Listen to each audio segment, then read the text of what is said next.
Audiolibro La túnica azafrán. Capítulo 9. Lobsan Rampa. Narrador Juan José Palanca. Ciencia del saber. Me quedé de pie en el tejado del almacén, a mucha altura sobre el terreno que me rodeaba. Ante mí se extendía todo el valle del Asha, verde y hermoso, con las casas de colores y el azul del puente turquesa. Más allá, el tejado dorado de la catedral del Asha relucía muy erguido, como había estado durante siglos capeando las tormentas. Detrás de mí, aunque esta vez no volví la cabeza, se hallaba el río feliz y más allá las altísimas montañas, con los desfiladeros que conducían a las alturas y que descendían por grandes pasos y gargantas hasta que se tenía la última visión del Asha. Luego se seguía en dirección a la India y se veía parte del Nepal, parte del Sikkim y parte de la India extendidas al frente. Pero eso era corriente para mí, pues ya conocía todo ello. Concentraba toda mi atención en la ciudad del Asha. Por debajo de mí, a la derecha, o más bien casi directamente debajo de mí, estaba la puerta occidental, la entrada a la ciudad, camino lleno como siempre de mendigos que gritaban pidiendo limosnas, peregrinos en espera de una bendición del Santísimo y mercaderes. Hallándome allí mientras protegía mis ojos contra la fuerte luz para ver con más claridad, las voces cada vez más altas me traían sus mensajes. Limosnas, limosnas por amor al Santísimo. Limosnas para que también a ti en tu hora de tribulación te ayuden. Y luego, en otra dirección, ¿qué ganga es esto para ti?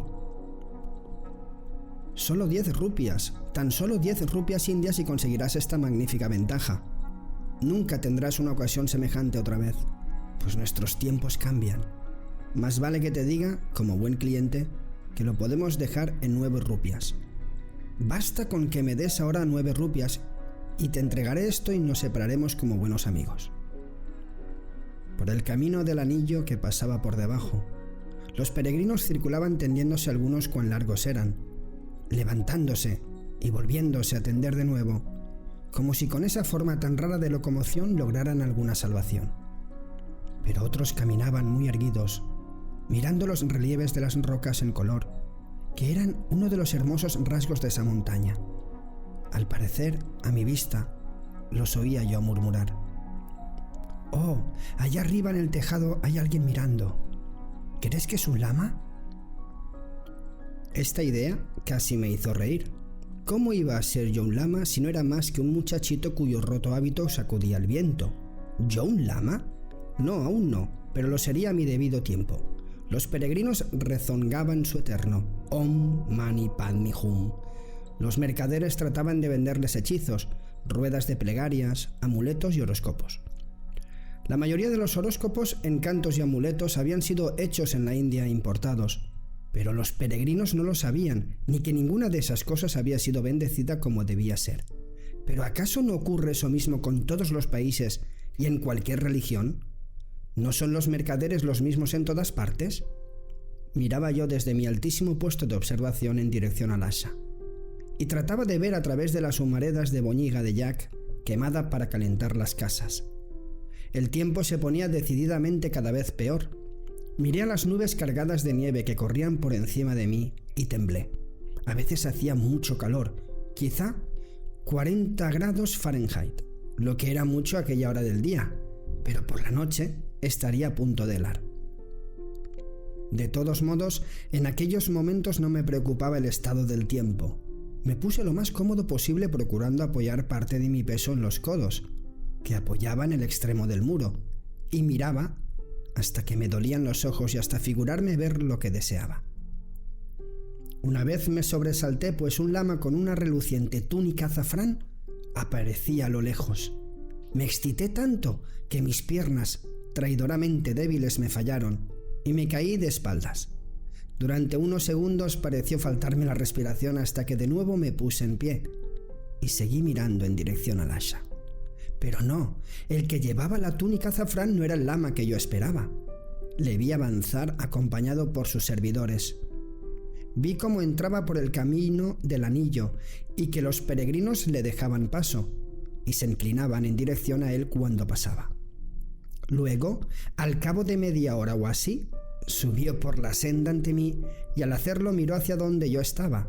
Me vio y me hizo unos movimientos con las manos que yo interpreté correctamente, como que me quería decir que mi guía llegaría pronto. Aquello fue una amabilidad que le agradecí mucho porque los lamas principales no tenían la costumbre de atender a los niños, pero yo tenía un buen motivo para saber que había lamas y lamas. Unos eran remotos, completamente austeros, apartados de las emociones de la vida, mientras otros eran alegres y siempre dispuestos a ayudar a los demás, sin hacer caso del rango, edad o situación de cada uno en la vida. ¿Y cómo decir quién era el mejor? ¿Si el austero o el compasivo? Yo prefería al compasivo, capaz de comprender los malos ratos y sufrimientos de los niños. Por una ventana de arriba, una ventana donde no podía llegar yo, que no era más que un acólito, salió una cabeza que miró hacia abajo. La cara tenía un bigote. Hizo una reverencia y cuando volví a mirar la cara había desaparecido. Durante unos momentos seguí mirando hacia allí con la esperanza de no haber molestado a nadie, subiendo aquel tejado. Y por lo que yo sabía, no infringía orden alguna. Estaba tratando por todos los medios de conducirme bien y no hacer algo por lo que pudieran castigarme a retrasar el momento de ver a mi guía cuando éste volviera. Arriba, en el Chakpori, algo más alto que donde yo estaba, veía monjes que atendían a sus asuntos. Parecían ir de procesión alrededor de los muros y pensé que sin duda estarían dando gracias a que otra remesa de hierbas hubiera llegado de las mesetas donde crecían. Yo sabía que un grupo de monjes había regresado recientemente de la recogida anual de hierbas en las mesetas y esperaba que no pasaría mucho tiempo sin que me hicieran miembro de esos grupos. Desde muy lejos llegaba una humareda. Yo veía unos cuantos hombres dando vueltas, que probablemente hacían el té para la tsampa. Indudablemente eran mercaderes, pero ninguno de ellos vestía de color, solo con los lisos tonos de los mercaderes, y todos ellos tenían gorros de piel. El viento helado aumentaba otra vez. Allá abajo los mercaderes reunían sus mercancías y buscaban refugio. Los peregrinos se protegían en la falda de la montaña, y los mendigos demostraban gran agilidad y algunos de ellos incluso olvidaban sus fingidas enfermedades, pues corrían para protegerse de la tormenta de arena, o más bien, de polvo que se acercaba. El valle de Lhasa solía ser barrido por los vendavales que bajaban de las montañas, arrastrándolo todo ante ellos. Solo las piedras mayores quedaban en su lugar. El polvo y la arena eran barridos. Cada racha de viento nos traía encima más arena y polvo desde las montañas, y las rocas chocaban unas con otras y se partían formando piedra pulverizada que, arrastrada por el viento, llegaba hasta nosotros. El viento, que tan repentinamente se había levantado, me empujaba por la espalda y me tenía apretado contra el extremo del muro de piedra, hasta tal punto que no me podía mover. Desazonado, intentaba agarrarme al muro y trataba de dejarme caer para formar sobre el tejado un bulto que no le diera al viento la posibilidad de levantarme. Dolorosamente doblé la rodilla y con infinitas precauciones me dejé caer para formar como una pelota y proteger así mi cabeza del ventarrón cargado de piedras. Durante algunos minutos el viento rugió y chilló y parecía amenazar a la propia montaña. El viento rugía más que nuestras trompetas habían sonado nunca. Y muy pronto, extrañamente, llegó un completo silencio, una calma mortal. En el silencio oí una súbita risa, la risa de una chica que estaba por allí abajo entre los matorrales. «Oh», dijo, «aquí no, en este sitio sagrado no. Eso sería un sacrilegio». Luego oí una risita y a mi vista aparecieron un joven y una muchacha tomados de la mano, cruzando hacia la puerta occidental. Los contemplé durante unos momentos, aunque sin prestarles gran atención. Luego desaparecieron de mi vista y de mi vida. Seguí allí mirando, por encima de los árboles, en dirección a Lhasa, pero la tormenta que nos había abandonado estaba ya en Lhasa. Solo veía yo una gran nube como una inmensa manta gris que me tapaba la vista. La nube era informe, pero avanzaba con rapidez y le daba a uno la impresión de dos dioses llevando entre ambos, cada uno por un pico, una manta gris y corriendo con ella. Mientras yo miraba, fueron haciéndose visibles más edificios hasta que vi el convento de monjas al otro lado de Lhasa, y la nube siguió retrocediendo rápidamente por el valle abajo, haciéndose cada vez más pequeña, pues las fuerzas del viento se agotaban, y las partículas más pesadas de polvo y de arenilla cayeron. Pero yo seguía mirando en dirección a Lhasa, no a la nube de polvo que podía ver en tantas ocasiones. Me froté los ojos y miré de nuevo. Quería obligarme a ver más de lo que realmente había allí, pero al final vi un grupito de hombres que aparecía más allá de unos edificios. Algunos llevaban túnicas y mantos azafrán. Estaban demasiado lejos de mí para ver quién era cada uno, pero de sobra lo sabía yo. Mientras miraba emocionado, el corazón me latía con más rapidez de lo habitual. El pequeño grupo de hombres avanzaba tranquilamente. Era una ordenada procesión que no se daba prisa. Poco a poco se acercaron a la entrada del puente turquesa, y pronto los ocultó de mi vista aquella hermosa estructura cerrada hasta que aparecieron de nuevo por el otro extremo. Yo no dejaba de mirar, procurando imaginar que distinguía a aquellos hombres. Paulatinamente, con penosa lentitud, se fueron acercando. Me saltaba el corazón hasta que por fin pude reconocer la túnica azafrán que me interesaba. Quise bailar de alegría sobre el tejado, pero no me lo permitían mis piernas, de modo que me agarré de nuevo al muro en un infructuoso intento de controlar el temblor de mis miembros, temblor que en aquella ocasión era más por excitación que por debilidad. La pequeña cabalgata se acercaba cada vez más hasta que por fin me la ocultaron los grandes edificios del pueblo de Sho. Oía el ruido de las herraduras de los caballos, el rozar de las monturas y los crujidos de alguna bolsa de cuero quizá presionada entre un jinete y su caballo. Me estuve de puntillas procurando hacerme más alto para ver más. Mientras me asomaba por encima del borde del muro, solo podía ver las cabezas de los que subían lentamente en sus cabalgaduras por la empinada senda hasta la entrada principal. Por un instante, uno que llevaba una túnica azafrán miró hacia arriba, sonrió y agitó una mano. Yo estaba demasiado impresionado para contestarle. Seguí allí mirando y temblando con alivio al saber que pronto él estaría conmigo otra vez. Le dijo algo a otro lama, y también este miró hacia arriba y sonrió. Esa vez logré obligar a mis facciones a esbozar una temblorosa sonrisa como respuesta. Era lo más que podía hacer, pues me invadía la emoción y temía desesperadamente perder el control y manifestarme no como un hombre, sino como un niño. La pequeña cabalgata continuó subiendo en busca de la entrada principal del Potala, como correspondía a tan augusta expedición.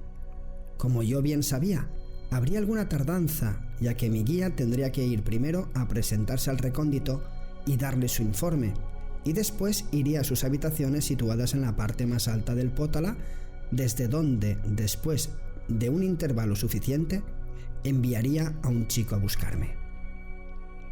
Descendí de mi puesto de observación, sacudí las manos y las rodillas, y procuré asegurarme de que mi túnica estaba lo bastante presentable.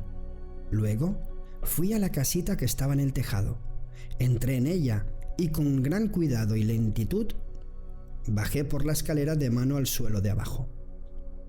Tenía que estar disponible cuando llegase un mensajero a buscarme, y ante todo quería hallarme lo más presentable que pudiera. Nuestras escaleras eran de lo más peligroso para quien no tuviera muy firmes las piernas. Consistían en un palo central bien suavizado, con muescas abiertas a cada lado para poner un pie en el lado izquierdo y luego el pie derecho en el soporte siguiente del lado derecho, y así iba uno subiendo o bajando mientras se mantenía sujeto al palo con las rodillas y por supuesto con las manos.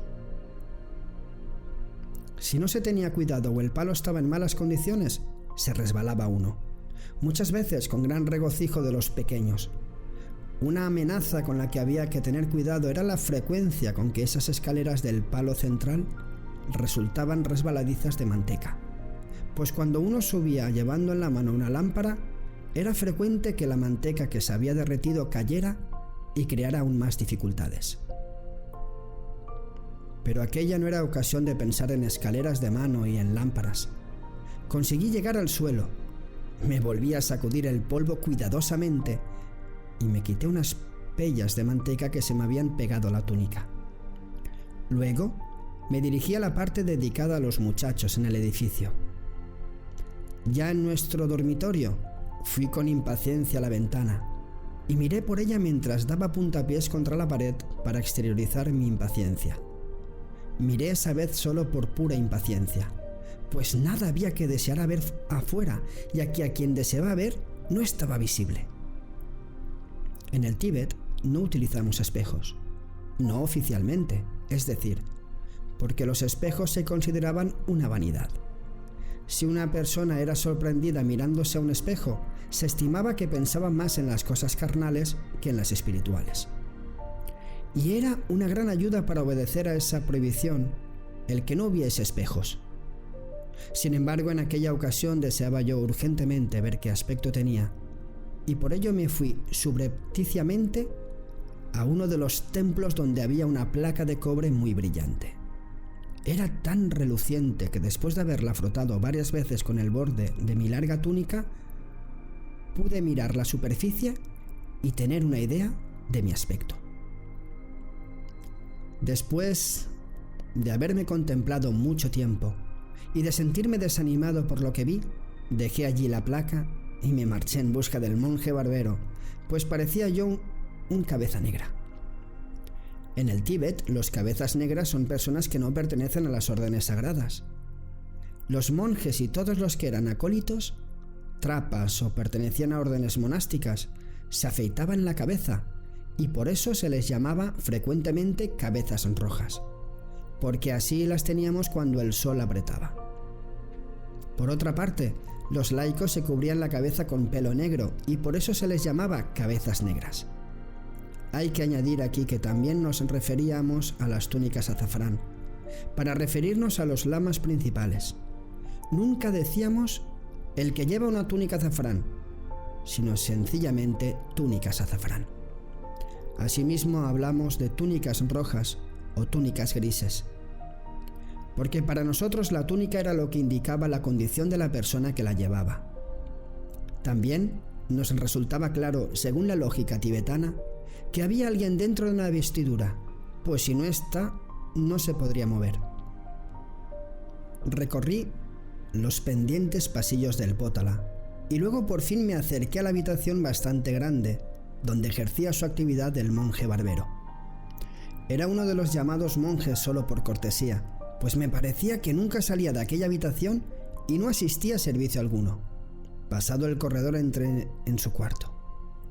Como de costumbre, aquel sitio estaba lleno de curiosos monjes que pasaban el tiempo curioseando.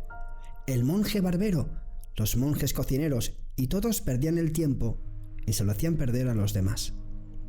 Pero en ese día había un ambiente muy excitado en aquel lugar y traté de enterarme del porqué.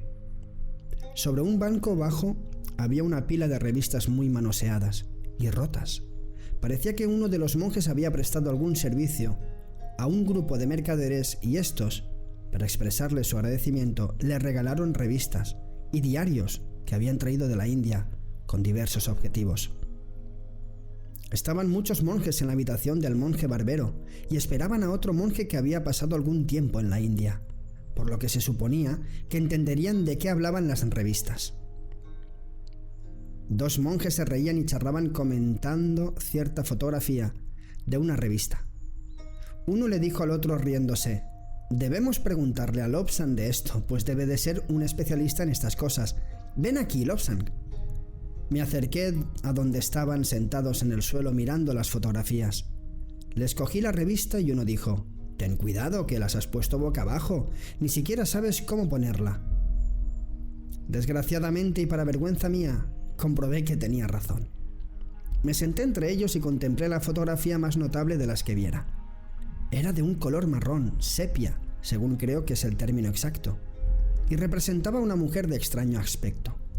Estaba sentada sobre una alta mesa frente a otra mesa aún mayor, y en un marco encima de esta aparecía un cuadro o el reflejo de la mujer. Su vestido me intrigó mucho porque parecía ser más largo que la túnica de un monje. Tenía una cintura notablemente pequeña que daba la impresión de estar muy apretada por un cinturón para hacerla parecer aún más pequeña, y sin embargo llevaba los brazos muy envueltos y engrosados con telas. Cuando le miré el pecho me ruboricé porque su vestido era muy escotado, un escote peligrosamente bajo, diría yo, y me avergoncé al preguntarme qué pasaría si la mujer se inclinaba hacia adelante. Pero en esa foto aparecía muy tiesa y hacia atrás. Mientras estábamos sentados allí mirando la foto, se acercó otro monje, de cuya presencia no nos dimos cuenta. Uno de los que andaban por allí dijo: ¿Qué está haciendo esa mujer? El monje que se había acercado se inclinó y leyó lo que ponía debajo, y luego dijo con mucha grandilocuencia: «Bah, solo está maquillándose. Se pinta con un lápiz labial y cuando termine se pintará las cejas con otro lápiz. Es un anuncio de cosmética». Todo eso me confundió mucho. ¿Maquillándose? ¿Pintándose con un lápiz labial? ¿Pasándose un lápiz sobre las cejas? Me volví hacia el monje que leía en inglés y que se había parado detrás de mí y le dije: «Pero, ¿por qué quiere indicar dónde tiene la boca? ¿Acaso es que no lo sabe?». Se rió de mí el monje y dijo: «Algunas de esas mujeres se pintan de rojo o naranja los labios para hacerlos más atractivos. Y después se realzan las cejas y quizá también los párpados. Y cuando terminan con eso se ponen en la cara polvos de varios colores». Todo aquello me parecía muy raro y comenté: «Pero, ¿por qué no se ha subido el vestido para taparse la parte superior de su cuerpo?». Todos se rieron de mí, pero se acercaron a mirar lo que yo comentaba. El monje que leía en inglés se rió aún mucho más que los otros y dijo: «Cuando veas a los occidentales en sus fiestas ya comprobarás que llevan muy poca tela sobre el pecho, pero muchísima por debajo de la cintura». Contemplé mucho tiempo las fotografías tratando de comprender a qué se referían.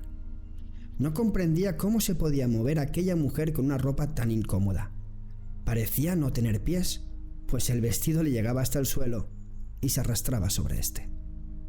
Pero olvidé pronto aquel asunto cuando oí al monje que leía en inglés hablándoles a los otros sobre las revistas. «Mirad estas fechadas de 1915. Hay una guerra muy grande en Occidente que va a extenderse por todo el mundo.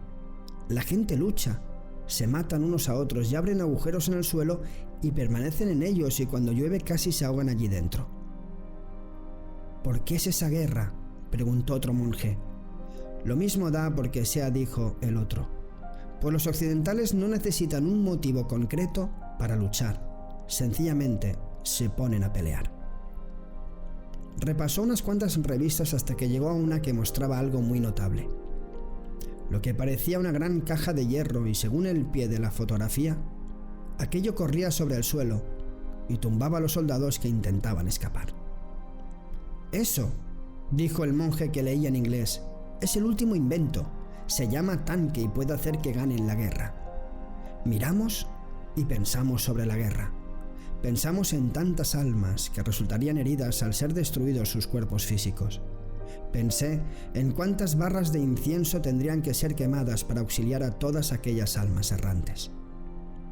«Los ingleses están reclutando otro batallón de Gurkhas, según leo aquí», dijo el monje que sabía inglés. «Pero nunca se les ocurre pedirle ayuda espiritual al Tíbet».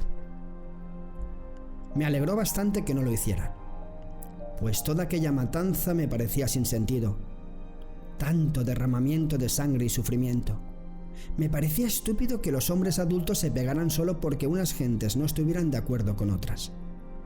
Suspiré y moví la cabeza muy disgustado al pensar que mi desgraciado destino era viajar más adelante por el mundo occidental. Todo aquello había sido ya previsto y se me había explicado mi futuro con toda claridad.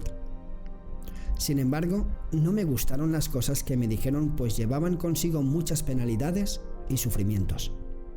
«Lobsang», me gritó el monje barbero, que me hacía señas para que me acercara y me sentase en su taburete de 3 patas.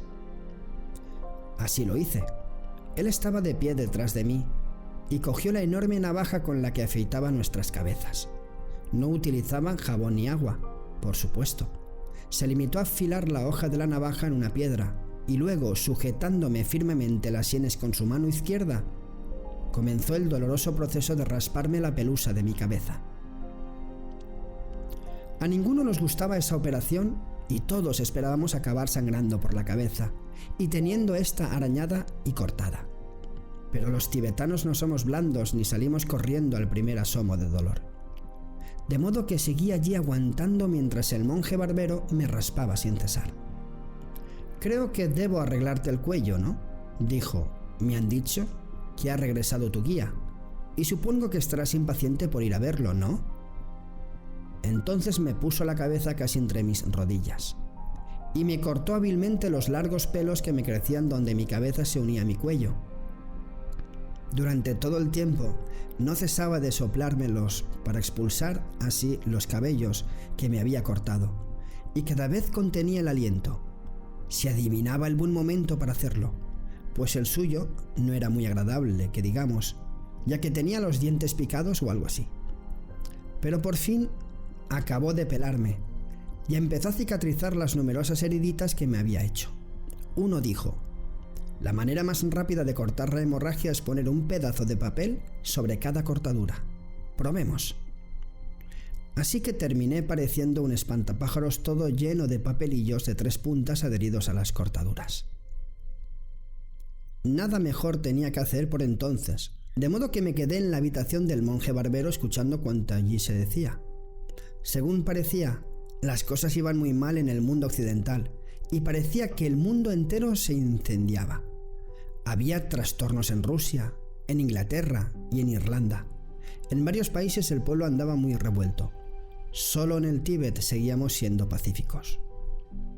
Quedé en silencio al recordar las profecías que se habían hecho acerca del Tíbet, y sabía yo que en nuestro tiempo, desde luego mientras yo viviera, tendríamos los tibetanos también nuestros trastornos. Sabía asimismo que nuestro amado Dalai Lama sería el último Dalai Lama efectivo, y aunque habría otro más, no sería de la misma significación espiritual. Pasé una hoja por entretenerme y vi una fotografía de lo más extraordinario. Parecía consistir en muchas cajas con los bordes recortados y por los lados aparecían muchas caras mirando. Las cajas estaban todas juntas y semejaban haber sido ideadas por algún monstruo que estuviera lanzando humo por la boca. Debajo de ellas salían unas cosas circulares y parecía haber 2 líneas entre ellas. No podía comprender en absoluto lo que significaba aquello. Por entonces era incapaz de saber que se trataba de ruedas y que lo que veía era un tren. En el Tíbet las únicas ruedas eran las de plegarias.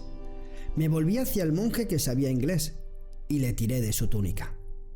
Me atendió y le pedí que me explicara lo que decía allí. Me tradujo que era un tren inglés de transporte de tropas que llevaba soldados para que lucharan en los campos de Flandes. Otra foto me fascinó y me emocionó muchísimo. Era un aparato que parecía ser una cometa sin cuerdas posada en el suelo.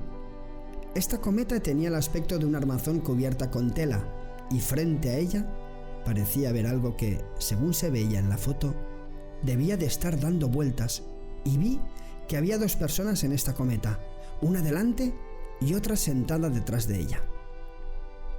El monje que sabía inglés y que era muy simpático me explicó que aquello era un aeroplano, algo de lo que nunca había oído yo hablar hasta entonces. Decidí que si me expulsaban de la lamasería o de la orden, no sería ya un barquero, sino uno de aquellas personas que volaban en esas extrañas cometas que tenían en Occidente.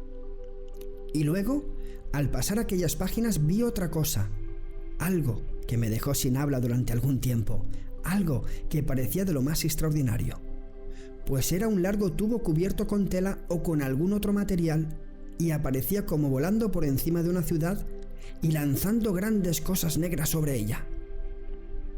Otras fotografías mostraban cómo caían las cosas negras, y despedían un fogonazo a la vez que causaban gran daño en los edificios haciéndolos volar por el aire. El monje me dijo que era lo que llamaban un Zeppelin, empleado para bombardear Inglaterra, y que una bomba era una especie de tubo lleno de altos explosivos y que lo hacía volar todo cuanto caía. Me pareció que esa revista no tenía nada de paz, sino que solo se ocupaba de la guerra. Pensé que ya había mirado bastante aquellas ilustraciones que solo servían para exaltar la pasión agresiva de los hombres, de modo que dejé allí la revista. Le di las gracias al monje que nos había leído inglés y al monje barbero y me dirigí hacia arriba, de nuevo, al dormitorio donde sabía que pronto podía llegar un mensajero. Pasó el interminable día.